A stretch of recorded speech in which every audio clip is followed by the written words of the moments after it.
Would you like to lack nothing where your garden is perfect and complete? Well, welcome to the Joyful Gardener. Today, I'm going to share with you some tips on what not to do in your garden. So come along with me. What do you want, Quincy Quince? You want to come to the garden? You want to come to the garden? Okay. So these tips I'm going to share with you are personal to me. I'm just sharing them in case they are helpful to you. They are in no specific order. Also, I'm doing this as an impromptu video. If you don't know, I prefer to do like a little cheat sheet when I do my videos, and the reason why is because I get distracted real easily, and you'll probably see some of that in this video. So one tip I would say is to try things out, whether you're not sure if you're going to like them or not, give them a try. So for me, for example, I'm going to try this weed barrier. Now I'm going to do an entire video on weed barriers specifically, so that is to come. But I really do like the green grass in between my beds. I think it's more pretty and it's beautiful. I think it's more aesthetic to the eyes. However, time is of the essence for me these days. So I'm trying to figure out what are ways in my garden that I can cut things out or back that would allow me and yield more time. And right now, with the summer, I'm just walking around in my garden. This bed's going to have peanuts in it soon. Look at those marigolds. Aren't they pretty? Oh man, I got some sort of a spider mite on my phone. So time is important to me, and I just don't have a lot of time lately. So I'm trying to figure things out on how to produce more time, which means that I got to make some changes. Change is inevitable. Another tip I would share with you is to not leave things unattended. Sounds so silly in a garden. But don't leave things dead. This is a do as I say, not as I do moment, I guess. The reason why is because this will attract things that you don't want to be attracting. So these are obviously my sunflowers and I need to tend to them. I have them here because I want the pollinators, but you can see the leaves are yellow. Obviously they're dead. If you don't know, because I was having a conversation yesterday, people were asking me, why am I growing sunflowers? Well, I want to eat them. Pretty simple. When I was younger, my brother played baseball, and we used to get sunflowers at the baseball field. So they kind of have a little bit of a special memory for me. One other tip I would share with you is to, obviously harvest. So this zinnia is ready to harvest. See, it's got the 2 leaves, 1, 2, and I can cut this baby and bring it on in. Aren't these beautiful? The yellow here, and then it fades out. Isn't that pretty? So harvest your flowers, so that way they'll continue to grow. They'll actually get taller, these ones. But the other tip I would say is to know what you're growing. So for example, I forgot to write down the name of this beauty, and obviously I know it's a dwarf and I know it's a zinnia. Oh Lord, look at that. But I didn't write it down on a map.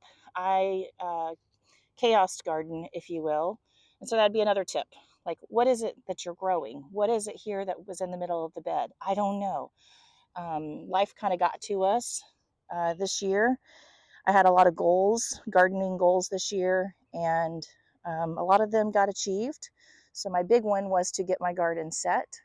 And I think I did a pretty good job at what I refer to as setting up the garden.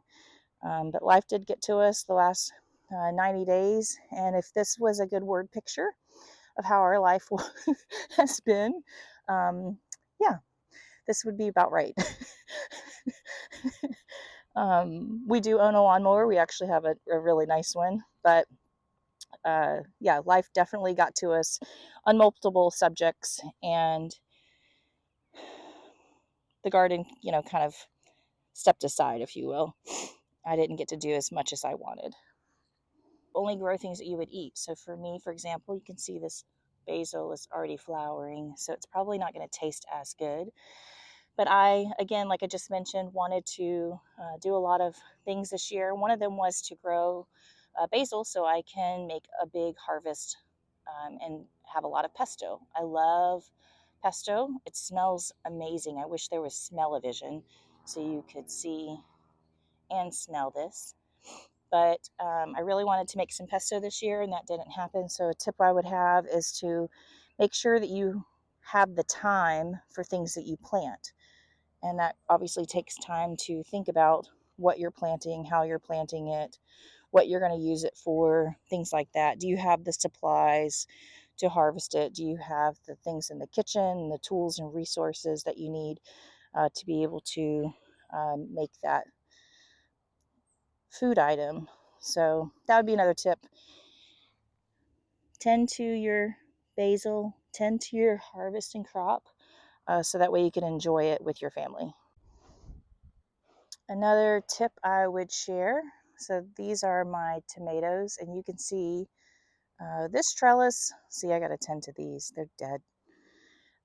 This trellis is probably about 5 feet tall, and I love this idea. It has worked well for me. This is a PVC pipe with a, has an end cap on it right here. And then, I got this off of Amazon. This is actually conduit pipe. I got this from Home Depot. And then obviously T-post stakes. These are 6 feet, so when you drill them in the ground, they'll end up being about 5 feet. Or it should be about 5 feet, but mine aren't. But anyways, so a tip I would have is to go around and see what's needed in the garden for the next season. So I know that this system needs to be tended to.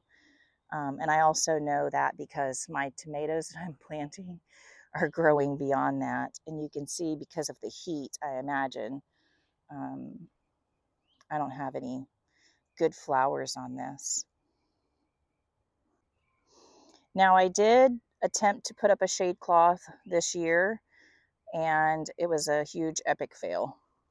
So the reason why I wanted to do the shade cloth was for my tomatoes, because as you can see, the heat does not allow them to produce many flowers. It stunts the growth of that tomato. I think these are better boys, like a slicing tomato. But the shade cloth is something that I've never done before, and the reason why is because when you go by a tomato field, you don't see shade cloth. But they also plant their tomatoes when they should. So that's an argument that some people have, is to shade or not to shade. I don't know. With the real Slim Shady, please stand up. I was going to do a shade cloth video, and like I said, time just is so important to me these days, and I kind of stink at managing time. But anyway, so that's another tip, is to maybe consider a shade cloth, so that way your tomatoes will grow and continue to do. Oh, look at that.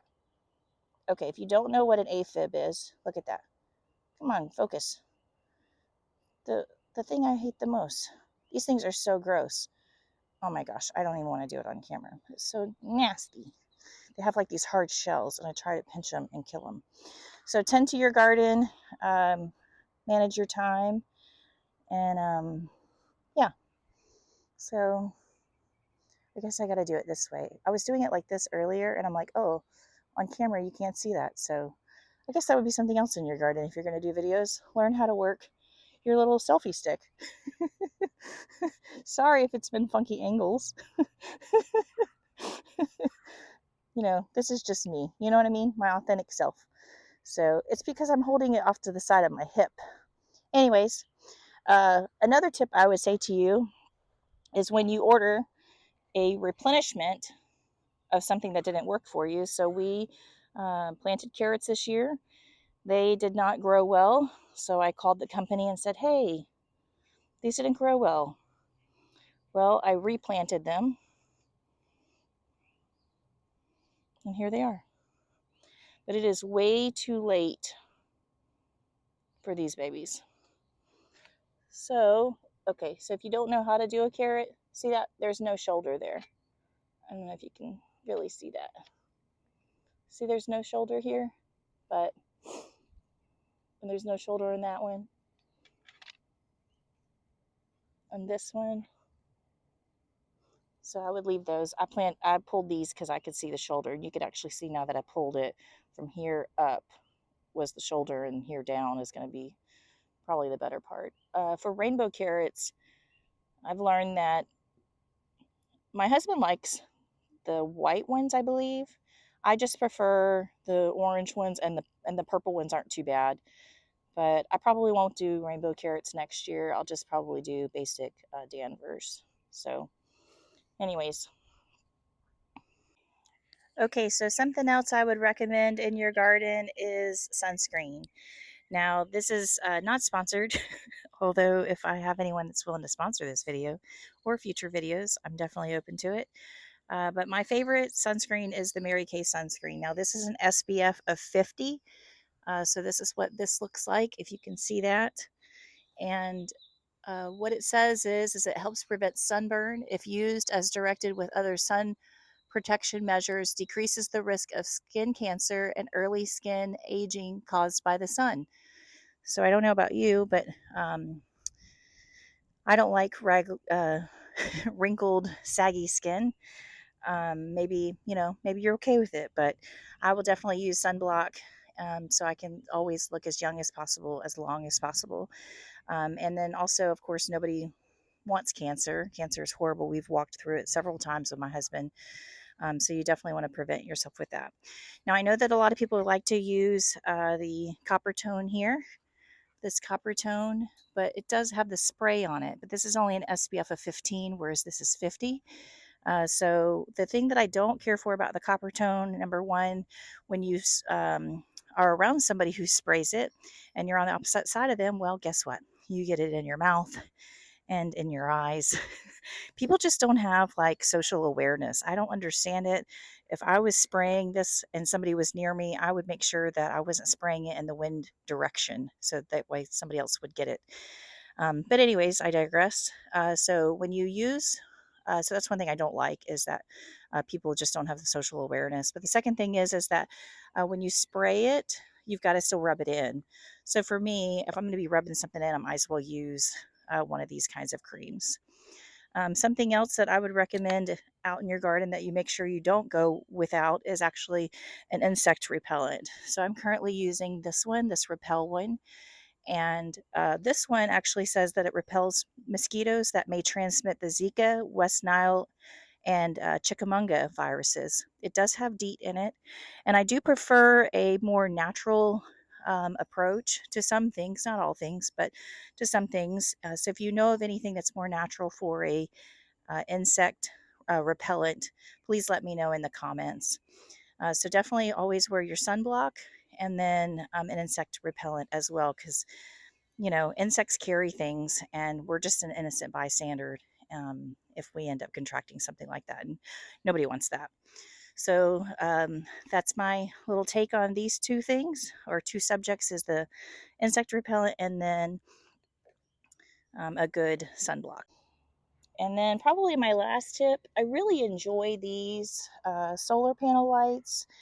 They are from Vego Garden, and they just, you know what a solar panel is. And I just plant them here. And at nighttime, when I walk the garden, obviously I can see. They are quite expensive though, so I don't know if I'll buy them again, but wait till Christmas time and or the holiday season rather.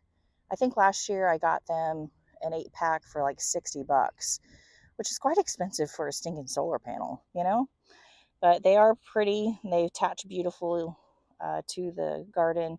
So that would be another tip maybe I would give, is to get some solar panels so you can see at night. And I guess a last couple of things I'll say. As you know, I sit in this chair. I get that chair. It's a GCI chair. I'm trying to remember. It's not a Dick's. Oh man, where's that place in Orlando? Anyways, we like these chairs because they're rockers and they're comfortable. They're also like an extra wide seat. If you have hips and a booty, you definitely need an extra wide seat. So don't leave your chair outside in the rain, especially when you pay good money for a chair. I did that. It's drying out. So don't leave your chair out in the rain. The other thing is that try real hard to tend to what you harvest. As you can see, I harvested that this week, and it's still there, and it's going to attract things that I don't want it attracting. But here are my sweet potatoes.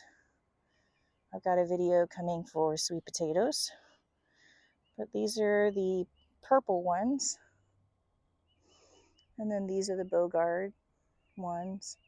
I think that's a nightshade. I'm not really sure, but it's starting to look like a nightshade plant that I can yank out and send to plant heaven. So anyway, so that's another tip. Oh, here's another tip. As you can see, I wanted to, this is so gross. I wanted to grow these onions because I had harvested them and didn't obviously tend to them. I think there's a theme in this video. And that's a wrap, folks. You know what to do. Let's keep it moving. Like, share, and subscribe. Share this with your friends and comment below and tell me what are some personal tips that are special to you that you would not do in your own garden. So I guess as Bugs Bunny would say, that's all, folks.